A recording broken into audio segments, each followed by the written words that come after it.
দেখো বন্ধুরা, হয়তো ঘরে কোনো সবজি বা কোনো কিছু নেই যে রান্নার মতন, মাছ মাংস, হয়তো আলু আর ডিম আছে, ডিম আবার আছে অল্প। এবার কি হবে রান্না দুপুরে যাবার মতন, হয়তো বাজার যাবার মতন সময় নেই, কিন্তু চট জলদি একটা খুব সুন্দর রান্না হবে। তার জন্যই যে দেখো, আলু সিদ্ধ করতে হবে, আর বেশি ডিম না, দু একটা ডিম হইলেই হবে। এবার ডিমটা কিন্তু আলু দেখে সেরকম পরিমাণে দিতে হবে। তার জন্যই যে দেখো, আমার ঘরে আজকে সবজি টবজি কোনো নাই বলেই যে আমি ডিম বড়ার ঝোল করব। আলু ডিম বড়ার ঝোল হবে।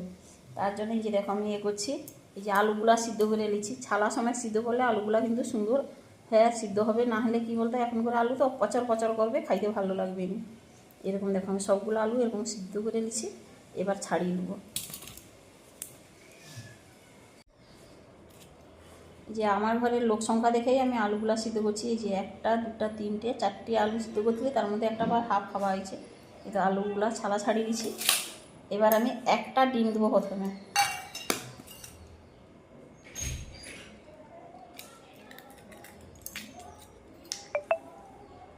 এই যে একটা ডিম দেবো,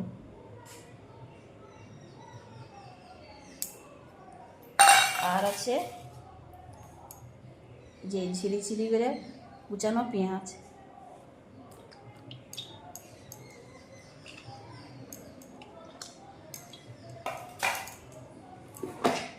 এবার আর বাকি মশলা বলতে হলুদ লঙ্কা একটু দেবো, আর লবণ, অল্প লবণ দেবো।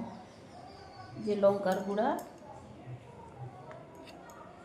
হলুদের গুঁড়া, লবণটা একটু পরিমাণ দেখেই দিতে হবে, কেননা আবার ঝোলে লবণ দেওয়া হবে, বেশি হলে ভালো লাগবে না, একটু কম পরিমাণে দিচ্ছি। এবার এটাকে মাখাই।